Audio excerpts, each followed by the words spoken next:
अच्छा बाबू, हम बिरहा गायक प्रदीप यादव सूर्यावा भदोही के धरती से आज प्रयाग गंगा स्टूडियो फाफा मऊ बड़े भाई आप आशीष यादव जी के देख रेख में ही रिकॉर्डिंग हो रहल बा। हमके आशा ना बल्कि पूर्ण विश्वास बा जवन ही हम आप सबके बीच में वीर रस बिरहा भेजा तानी सबके पसंद आई। आदरणीय हमारे परम श्रद्धे श्री गुरु जी श्री श्यामधर पाल और हमारे सहयोगी बड़े भाई आप धर्मराज यादव और हमारे हारमोनियम पर संगत कर रहे हैं बड़े भाई रवि जी, पूरी टीम को और भगवान स्वरूपी श्रोता सज्जनों को एक स्वर में नमन प्रणाम पांव छू के पहल की आशीर्वाद की प्रतीक्षा हो। वीरों के प्रति कवि जी 4 लाइन भूमिका लिख लें। 4 लाइन भूमिका हो मास्टर आवा।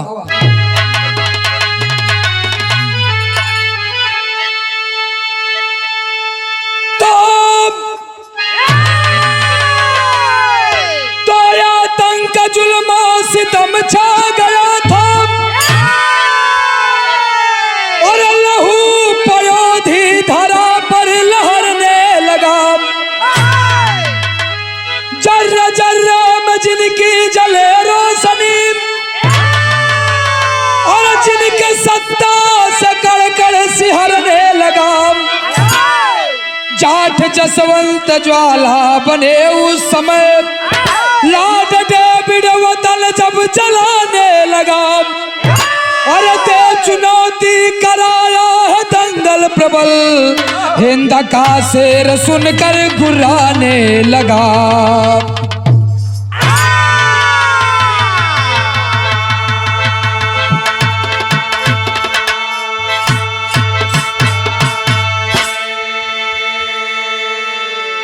हमारे देश में जब अंग्रेजी शासन रहल बाबू तो वीरों के प्रति कवि जी लाइन लिखलन। एक लाइन गजल हो का हो।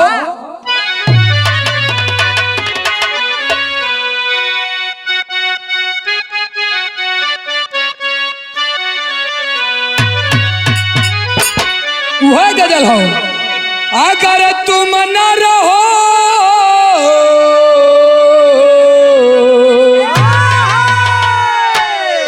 अरे अगर तुम न रहोगे तो वफा कौन करेगा।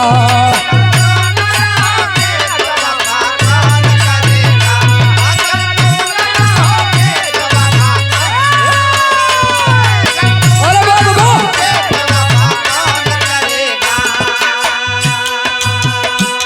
गीत से सुंदर हमरे कवि जी भाव लिखलन। का लिखलन? हमारा भारत का वीर पहलवान का ये ऐलान रहल वीरताई का। कहा था का देंगे जवान अरे देंगे जवान अरे देंगे जवान शहादत आजादी के लिए।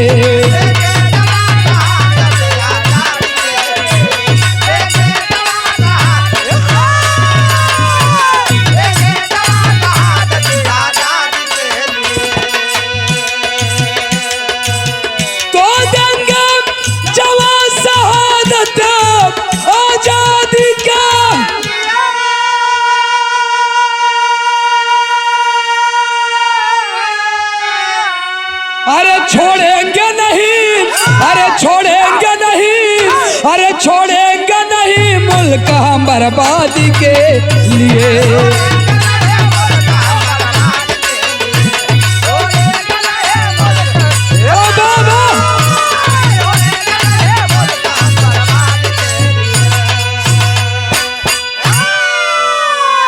अरे दंगा जवान शहादत आजादी के लिए। छोड़ेंगे नहीं मुल्क हम बर्बादी के लिए। हमारे देश के पहलवानों का ऐलान कि हम अपने मुल्क का बर्बादी नहीं देख सकते अपने जीते जी। ये हमें से कहानी के शुरुआत बा। ये कहानी हो कहाँ के बाबू? जौहरी की लाइन में कहना पड़ा।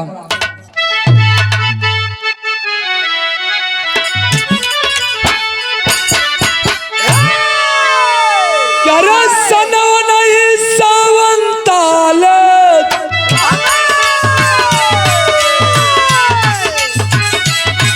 अंग्रेजों का था सत्ता, देश न जब तक देते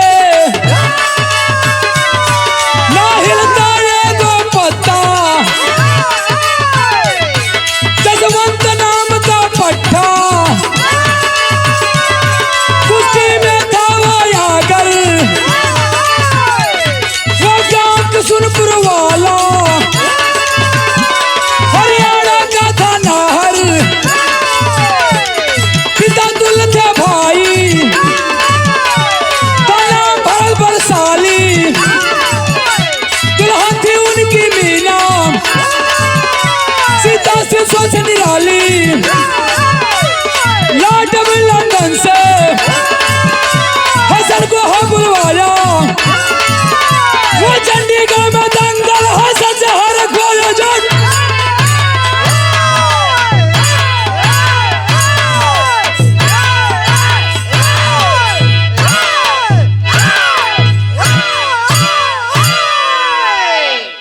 ए बाबू, सन 1939 का बात हो जब हमारे भारत में अंग्रेजी शासन चलता था, अंग्रेज का सत्ता था, अंग्रेजे के आदेश के बिना एगो पत्ता भी ना हिलत रहल। जब तक आदेश ना दे बाबू पेड़ के एको पत्ता हिलत ना रहे।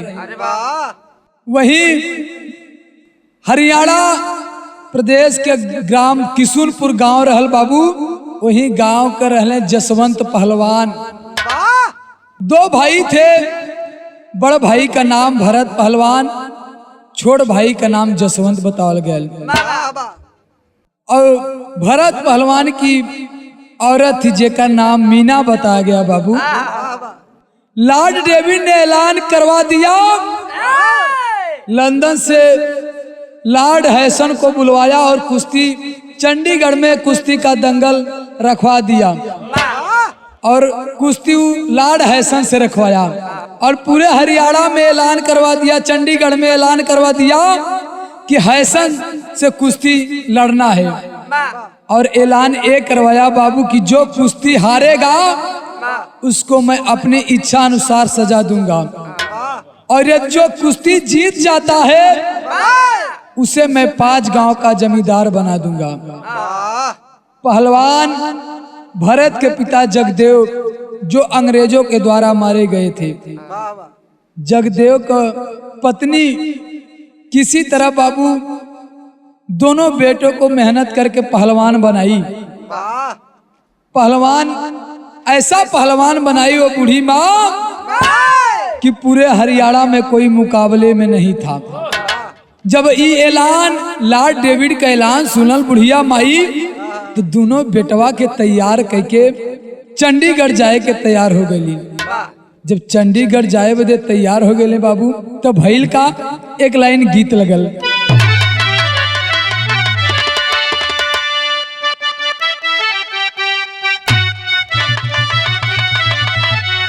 वह गीत बाप कि मोरा पिछवरवा सोनार कह दुकानिया,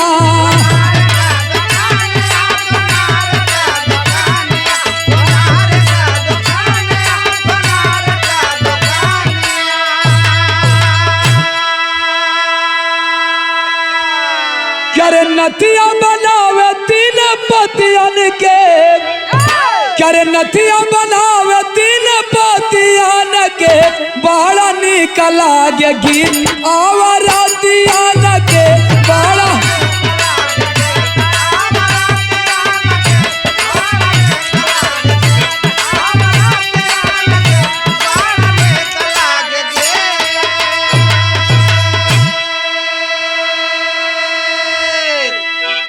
दोनों बेटों को बुढ़िया माई तैयार हो गई जाने के लिए चंडीगढ़ में। तो कैली का बुढ़िया माई कि बुढ़िया मतारी कैली दंगल के पयानावा,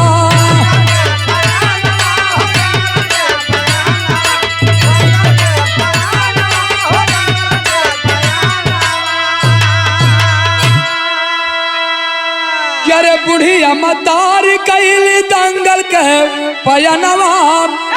अरे झूठा पहलवान सब दुआरिया पे मीना तिलक लगावेली लीलारिया पे मीना।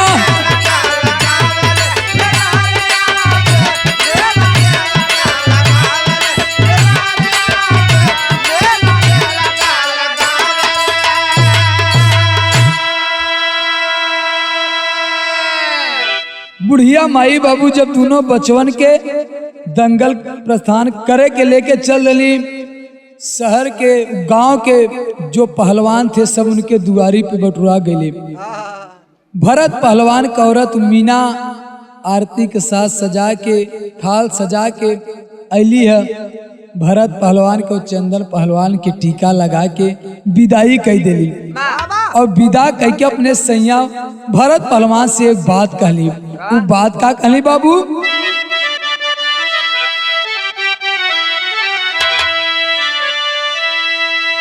कि पीठी जिन दिखाई हसैया दे दा बचानिया।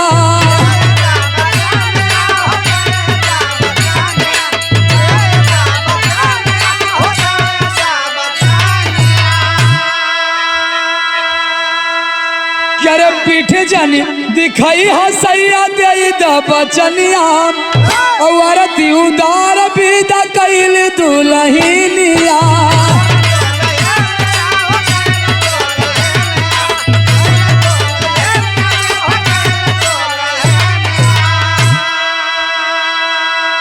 तलाज दूधवा करा किया मतरिया के। करे लाज दूधवा करा किया मतरिया के मीना तिलक लगावेली लीलारिया पे मीना तिलक।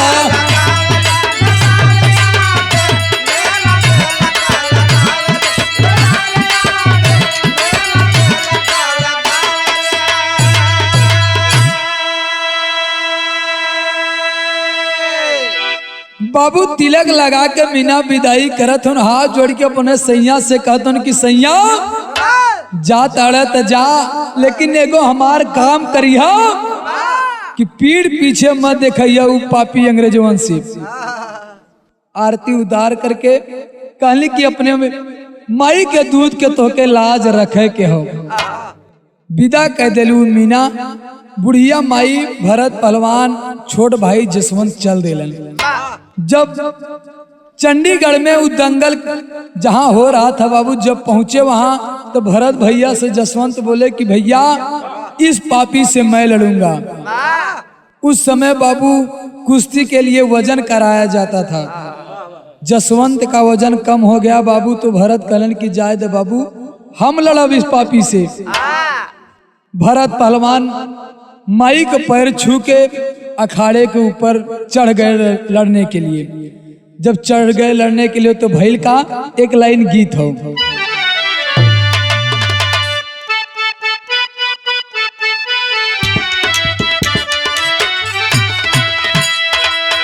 वो है गीत बा तोरा नहीं हरा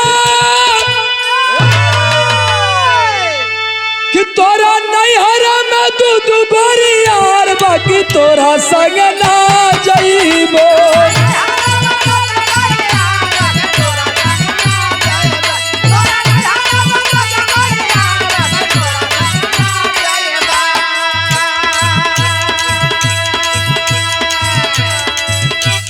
गीत रहल बाबू, लेकिन जब अखाड़े के ऊपर चढ़े भरत पहलवान हाथ मिलौलन लाड हैसन से अंग्रेज से, तो भइल का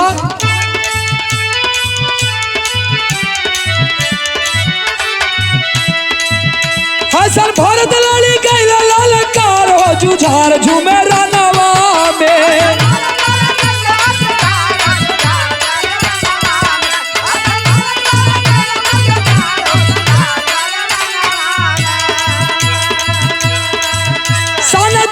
के सर पे सवार हो जुझार झूमे रनवा में।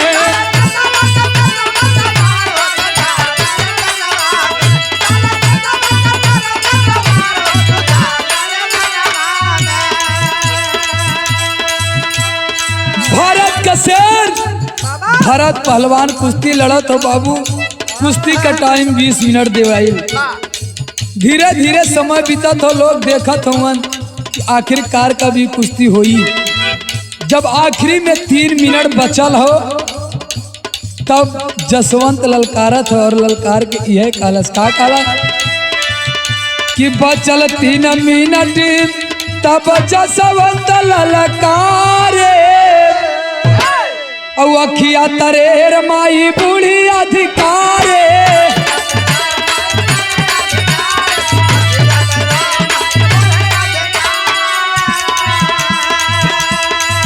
खड़िया दाव मार दिहल पछार हो जुझार झूमे रनवा में।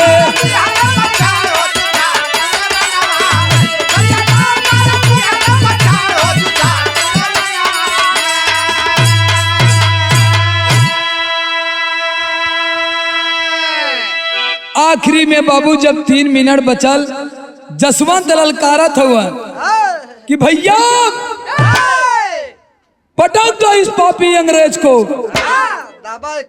तुरते खड़िया दाव लगाकर बाबू गिरा के लाड हैसन के धरती पे चित कर दिले। चित करके सीना पे बैठ गए। जब सीना पे बैठ गए बाबू, जब लाड डेविड देखलस कि हैसन पटका गया, आय हाय रे पापी चाल चल दिया। तुरते गोली चलवा दिया। जब गोली चलवा दिलस बाबू, 50 लोग मारे गए उस दंगल में, जिसमें भरत पहलवान और बुढ़िया माई सदा के लिए शहीद हो गए। भारत के क्रांतिकारी सुभाष चंद्र बोस, महात्मा गांधी, जवाहरलाल नेहरू आते हैं जसवंत पहलवान के घर। जसवंत पहलवान और मीना रो रहे थे बाबू। ढाढ़स बदौलन, ढाढ़स बदा कहने की चुप रहे। देश के लिए ही भरत पहलवान शहीद हो गए। मीना रो रो एक बात कहलीन महात्मा गांधी, सुभाष चंद्र बोस, जवाहरलाल नेहरू से। का कहली मास्टर? एक लाइन गीत लगल।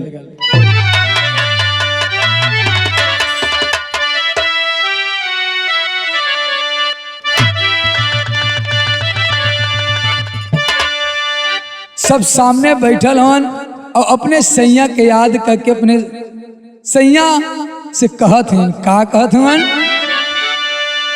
क्या रे माई काहेली बेटी नियरे बिया बहो।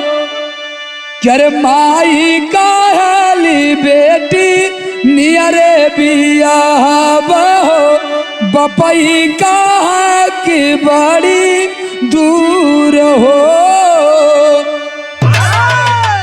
इत गीत रहल बाबू, लेकिन मीना रोवत हवन और अपने सैया के याद करके कहत है मीना का कि अरे रोवली मीना मोरी धारा में नैया हो। रोवली मीना मोरी धारा में नैया हो। जिंदगी से दूर बाकी ना रहो।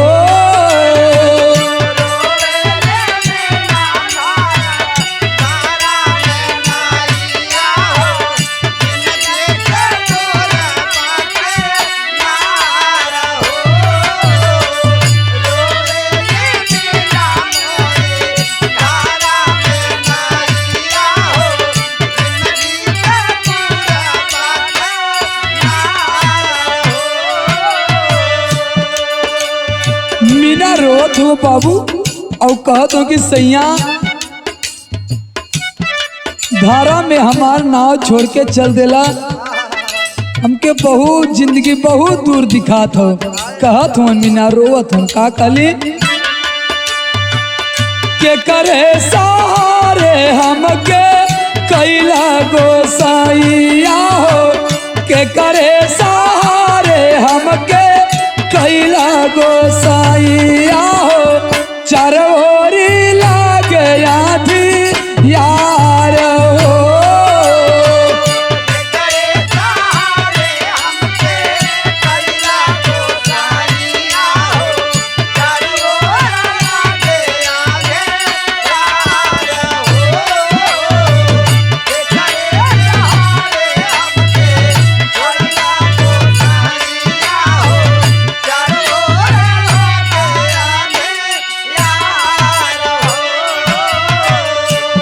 रोके कहली कि स्वामी आखिरकार के करे सहारे हमके छोड़ के गईला, इ चारों ओरी हमको अंधेरा लौकत हो स्वामी। तबले जसवंत एक बात अपने मीना भाभी से कहले। का कहलन जसवंत? कहे जा सावंत तोहरो सुगानावा हो, कहे जा सावंत तोहरो सुगानावा हो, सीता मातारी तुहा मार हो।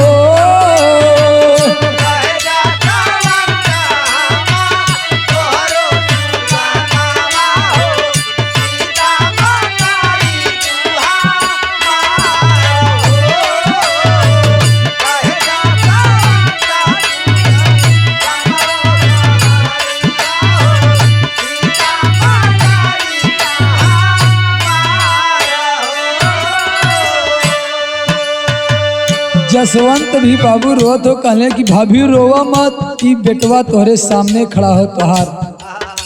कहले कि तू हमार भाभी तो माँ के समान होली, इसलिए हमके बेटा से कम मत जाना। समय बीतता गया बाबू, कुछ दिन समय बीतल बा, समय गुजरता गया।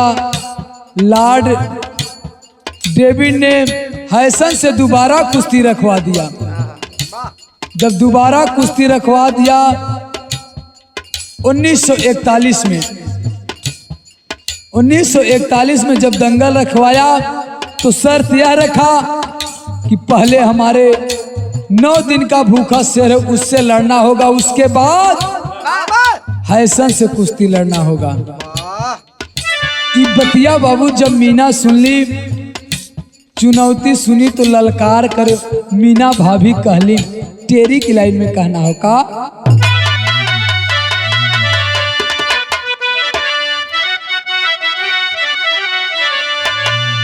कि जवानी जख्मी शेर बन गई, क्या रे जवानी जख्मी शेर हो, अरे जवानी जख्मी शेर बन गई, लड़ने चला बहादुर, अरे लड़ने चला बहादुर जबकि हिंदुस्तानी, अरे हतानी।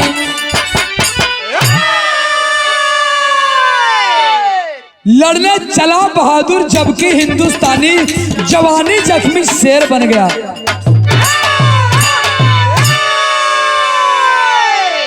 चुनौती स्वीकार करके बाबू मीना ललकार के कहली, जल जला बन जसवंत बघेला, अरे जल जला बन जसवंत बघेला, जा दंगल में ललकारा है कसम भरत भैया की तू उन्हीं का हत्यारा है।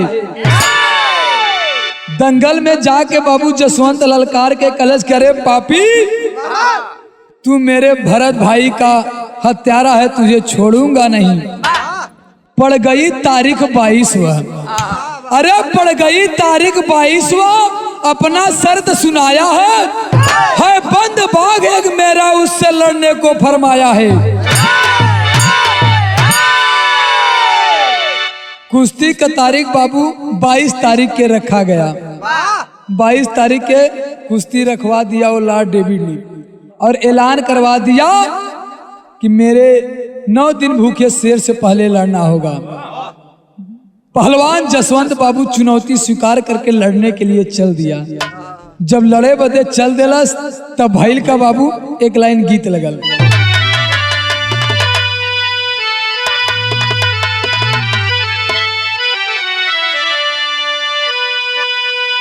क्या रे या बही उमरिया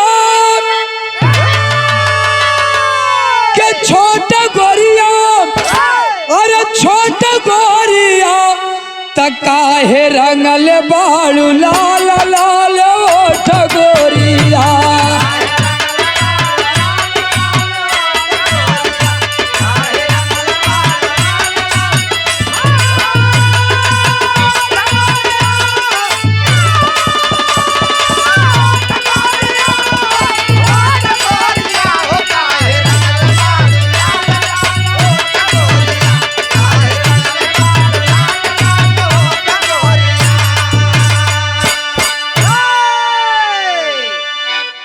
जसवंत पहलवान ललकारते हुए कह रहा है क्या रे कहे जसवंत जंग होई सनिया, अरे होई सनिया तकल अखाड़े में दिखाई के करे कितना पनिया।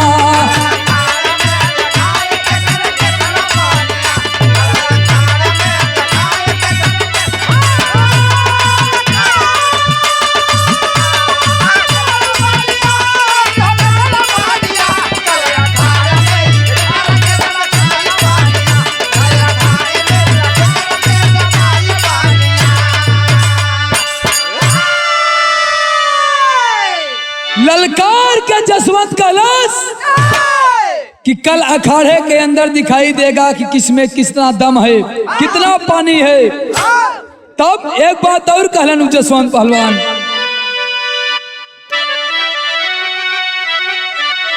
कि अरे भगवान बची नहीं रही है संसाला, अरे कुश्ती में लंदन का होई है दीवाला।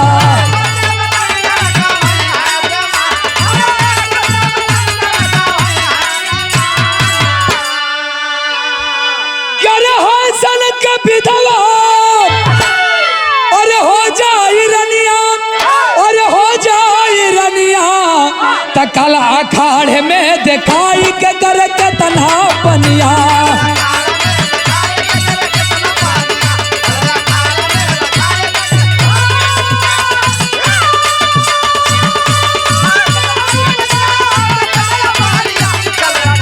अरे बाबा जय बहादुर।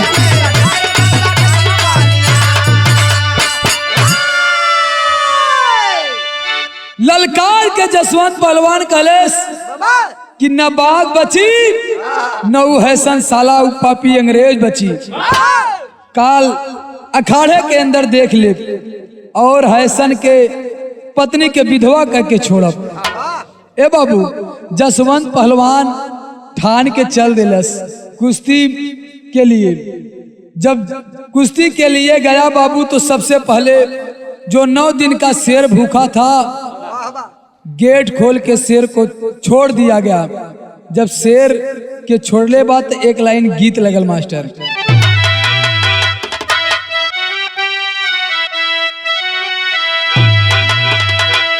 कि हम गवनवा नहीं जा,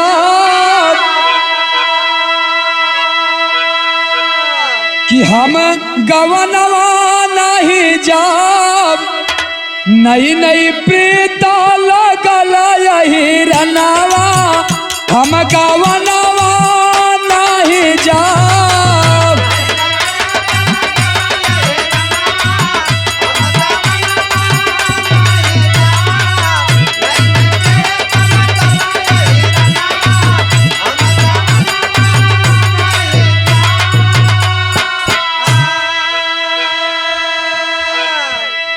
लेकिन बाबू दंगल के बीच में वो जवान जसवंत पहलवान गरजत हो और गरज के यह कलश का कि गरजे बागी जवानवा,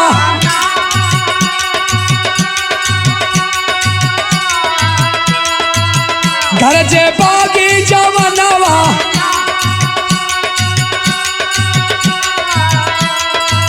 मच गए दंगल बीचा तूफानवा, मच गए दंगल बीचा तूफानवा गरजे बागी जवानवा ना।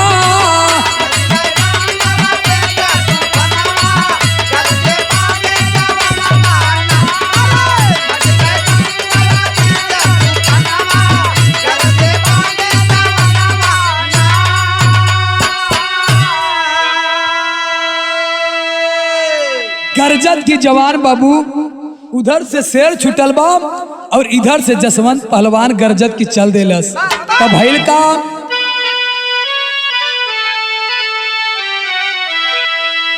ताला खुलल बे बागच घारी,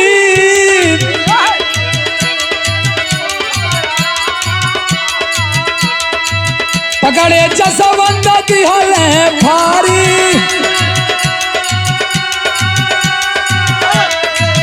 गरजे बागी जवानवा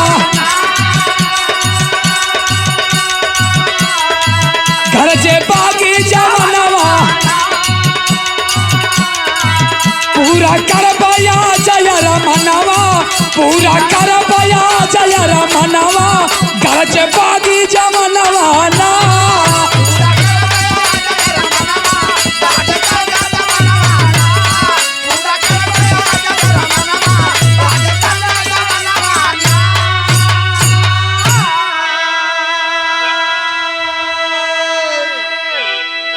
जैसे ही बाबू ताला खुलल, बाघ चिघार के आगे बढ़ल और उधर से पहलवान जसवंत आगे बढ़ल। धा के जबड़ा में हाथ डाल के बाबू धा के खींच के फाड़ देलस, धरती पे गिरा देलस।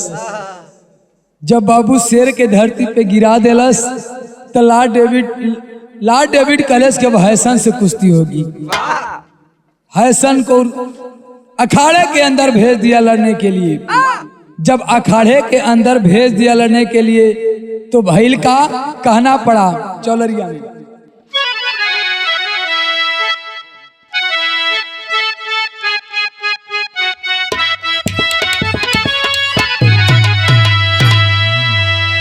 करे रामा रामा यार हो मोरे रामा,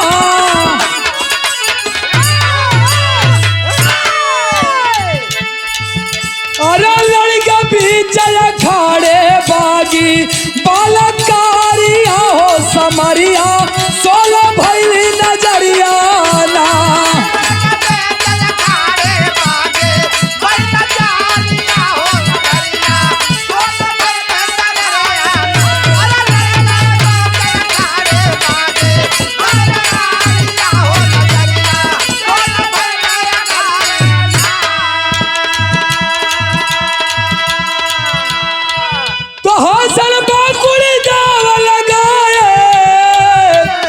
रामा रामा यारे हो मोरे, नाहर दावा दिया बहकाई, मार के थापी दिया गिराई, तबला ताली यारे हो मोरे रामा, तबला ताली तड़ा तड़ा बाजल, तेही खारिया हो समरिया, सोला भैली नजरिया ना।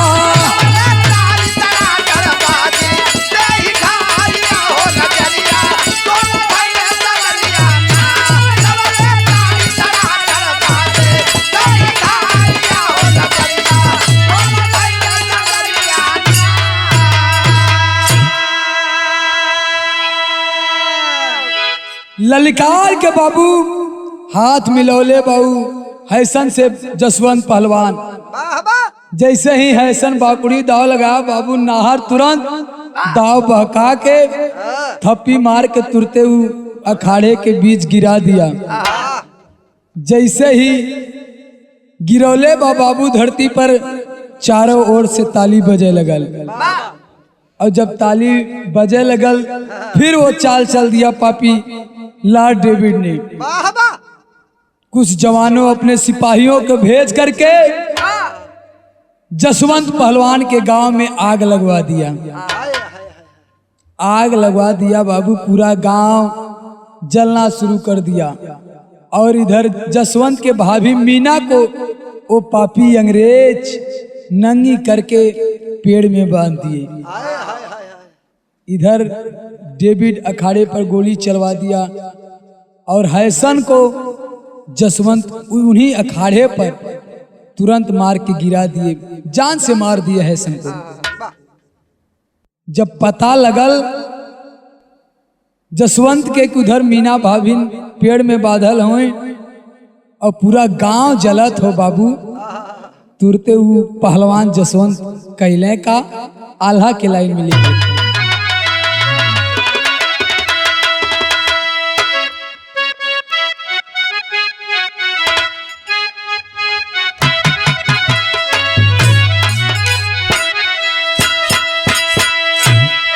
हाय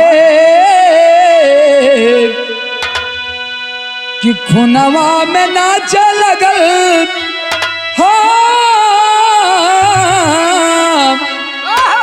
कि खुनवा में नाच लगल नाहर के बदनिया बाबू।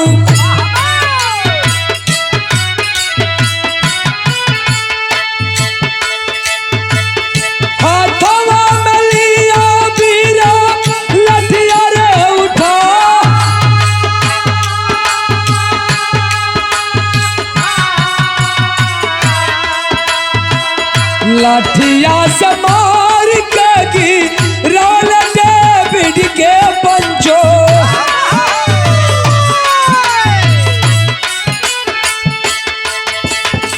ना गया नरे जावन के दिहल मुआ।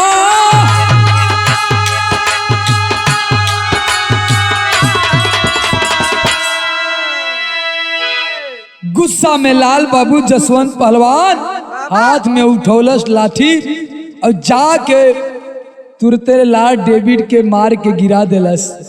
लाल डेविड के तो मरबे के लिए बाबू 9 के अंग्रेजवन सिपहियन के मार के वही गिरा देलस जसवंत पहलवान तुरते। और तुरते भागल भागल गईल अपने गांव में। जब गांव में गईल तो सामने देखत हूँ का देखत हूँ कि जनवा बचा के बीरा आया गाँव में बाबू।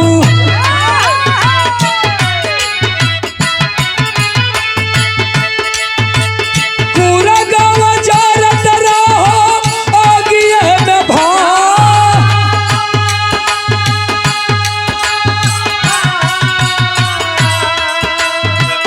देखे जसवंत बादल पेड़ में मतरिया दादा।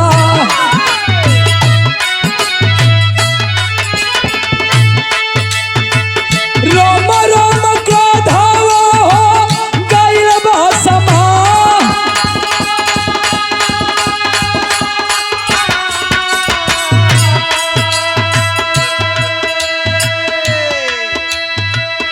किसी तरह बाबू जान बचा के जसवंत पहलवान अपने गांव आया और देखा कि पूरा गांव जल रहा है।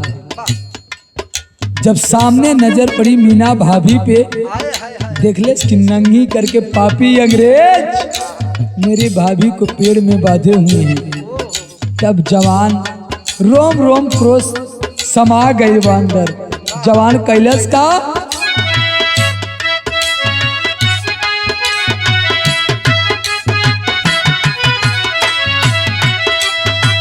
लगा के छलांग काटा दिहल लसरिया बाबू।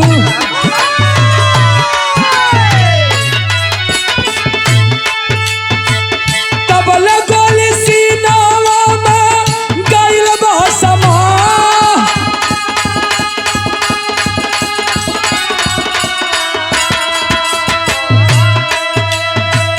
काहे जा सवात पूरा कायले सपनवा तोहरो।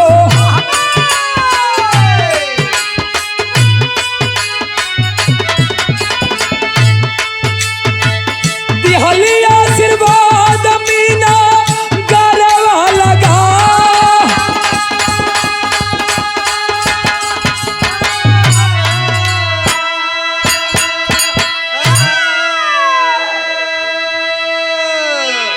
जब सामने बाबू देखलस कि हमार भाभी नंगी पेड़ में बांधल है, तुरते जवान वो पहलवान जसवंत छलांग मार के रस्सी को काट देता है। जैसे ही रस्सिया कटले बाबू तैसे वो पापी अंग्रेजवा गोली चला दलस और गोलियां आके सिनवा में लगल हो तुरते धरती पे गिर गए। और एक बात अपने भाभी से कहले कि भाभी तोहार अरमान के हम पूरा कह देली। सिर रख के मीना भाभी आशीर्वाद देली जसवंत पहलवान के घर लगाए के। इतने में जसवंत बाबू अपना दम तोड़ देते हैं। जब दम तोड़ देले बाबू खबर पड़ल जवाहरलाल नेहरू सुभाष चंद्र बोस कि जसवंत पहलवान मारे गए।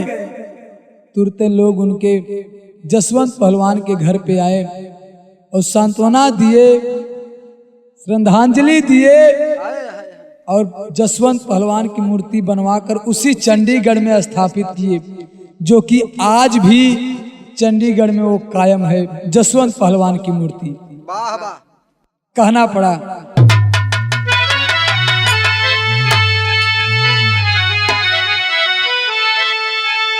क्या दिया आजादी हमको क्रांतिकार बिरावा तथा निरता सकरता नवा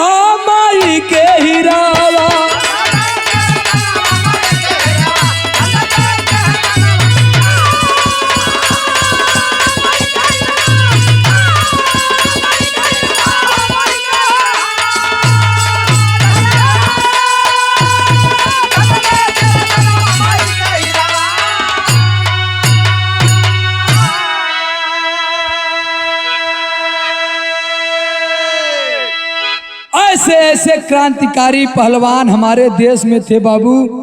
धन्य थी वो माँ जो ऐसे लाल को जन्माई थी। आज जसवंत पहलवान भारत का नाम ऊंचा कर दिले बाबू।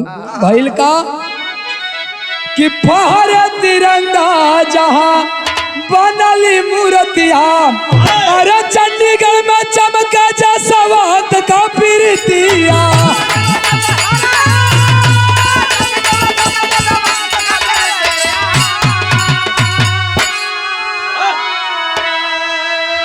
उसी चंडीगढ़ चौराहे पे आज भी मूर्ति स्थापित है बाबू, और वही एक भारत का तिरंगा लहर रहा है और जसवंत की प्रीत वहां लहर रही है, नाम हो रहा था।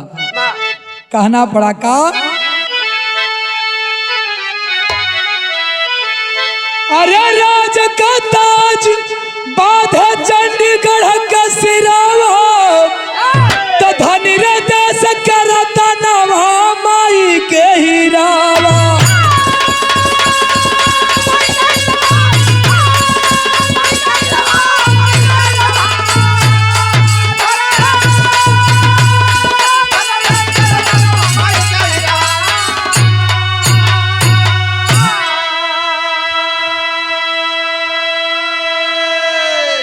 राज का ताज चंडीगढ़ के नाम बंध गया बाबू, और चंडीगढ़ का नाम आज भी इतिहास में जसवंत के का नाम स्वर्ण अक्षरों में लिखा जाता है।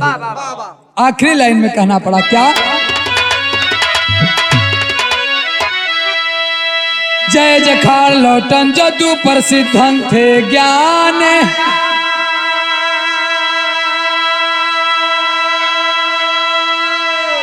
हरियाणा पंजाब प्रांत का चंडीगढ़ राजधानी।